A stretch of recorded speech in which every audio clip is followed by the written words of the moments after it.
Going to do a video today on adjusting the valves on a Yamaha Venture 1987 XVZ1300, I believe, and just show you some of the simpler things that you need to do to get at the valves, and then how I do it. So here we go. I'm going to flip this camera around. First thing I did is took the side panels off here. They just unbuckle like this. Then undo these two side covers, 2 bolts, 8mm. Take that off. You can take the spark plugs out now. Take the wires off at least. And then you have to get this plastic, it's an air deflector. Keeps the hot air from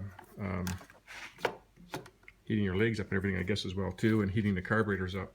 So this has got to come off. And there's a water pipe on the other side. So it has to come out this one has, the back one has to come out this way. So you just kind of bend the plastic up and around. I'm doing it with one hand because I already got it loosened off.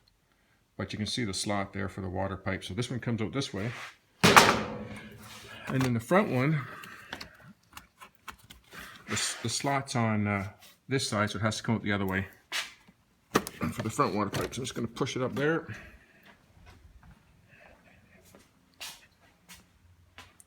And let's see. Oh, let me knock that bike over. Yeah, that might work.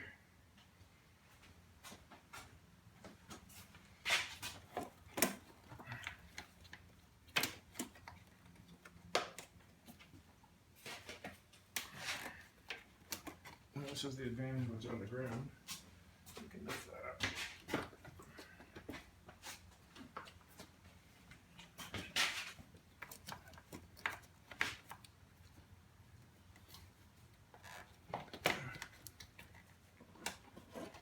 This little water line is in the way. Let's lift it up. A little bit of finagling getting it out.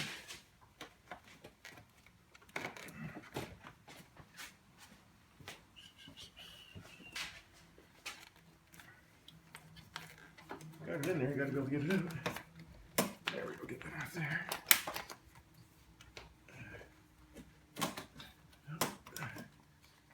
This is the fairing's got cracks in it.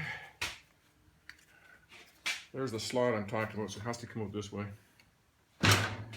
Okay, so I'm going to undo 8 10mm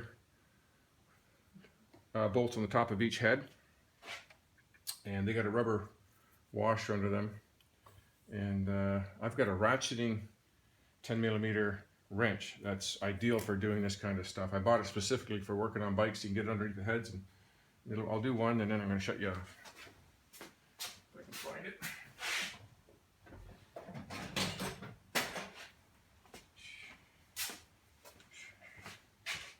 This here, snap-on, ratcheting tin.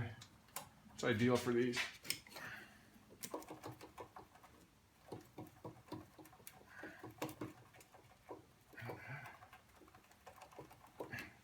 Loosen them all off, and then I'll show you taking the head out. Tell me that wasn't even on. Yeah. Just about ready to take the valve covers off. Always put some rags both sides underneath this valve cover here, because there's always going to be some residual oil in here, and it's going to all leak over your exhaust. So just pack some rags in there to catch it as much as you can.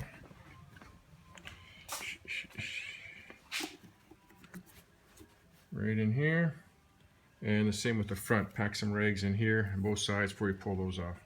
Not quite ready yet, almost there. See how that works. Okay, ready to take this valve cover off.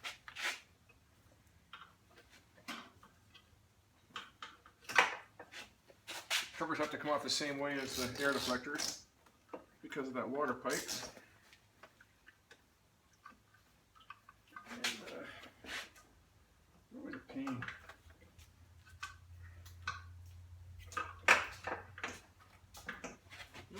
do this once on these plates. I haven't done it in a lot of years.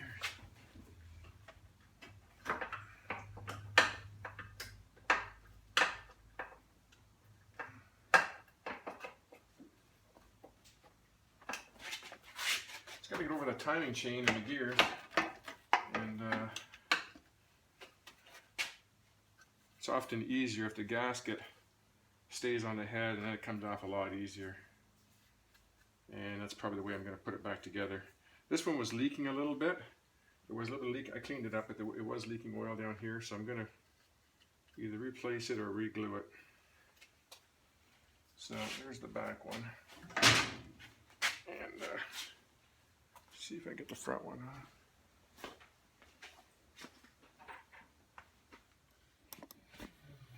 Here's the valve clearances here.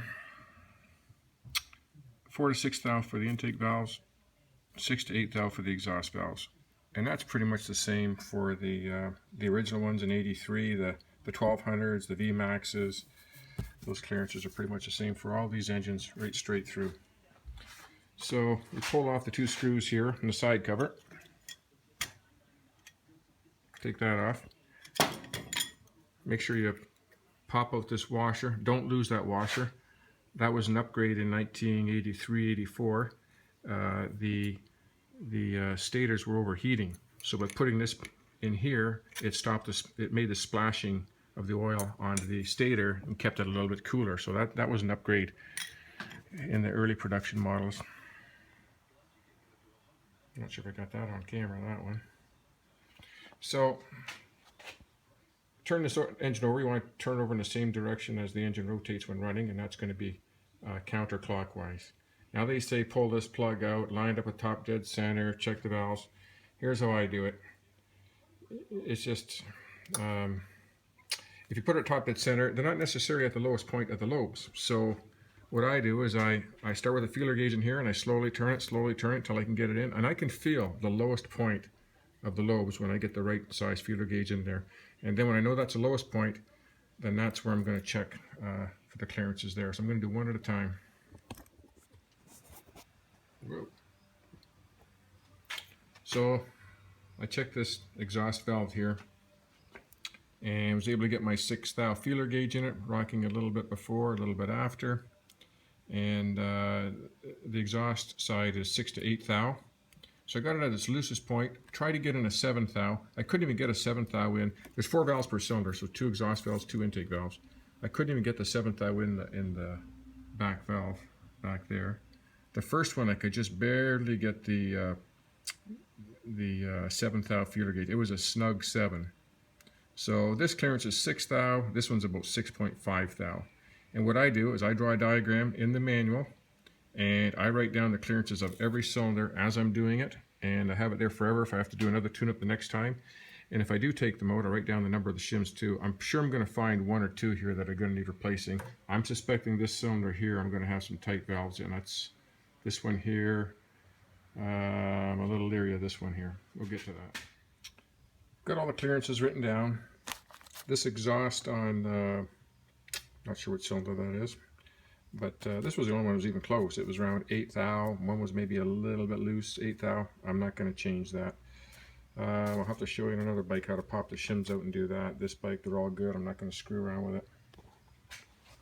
The reason why I'm checking these valves is because this cylinder was missing, and when it got hot, it seemed like it was cutting out, like when I was going on long trips. I just lost power.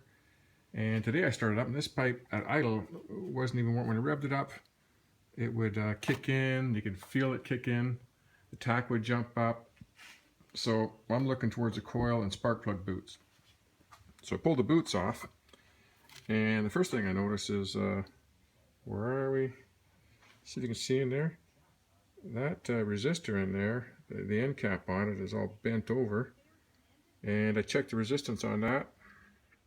On this one boot, I'm getting, this is the cylinder that was bad, 46.60 K, 1000 ohms resistance. Here's a cylinder that worked good. I checked the resistance on this one, this boot, and this is what they should be. Most plugs are between 75K and 11,000 K, so this one's within the range. And I've got a bad spark plug boot. That's why that cylinder's cutting out. That's my problem. Don't know if a lot of you know this, but in your spark plug boots, you can take it apart. There's a resistor on the inside of these boots that you can, well, you could replace it if you could ever buy a resistor like that, but I don't think you can. So just a flathead screwdriver in there. You take that out, and there's the resistor. I tried cleaning it up. It was all built up with black carbon.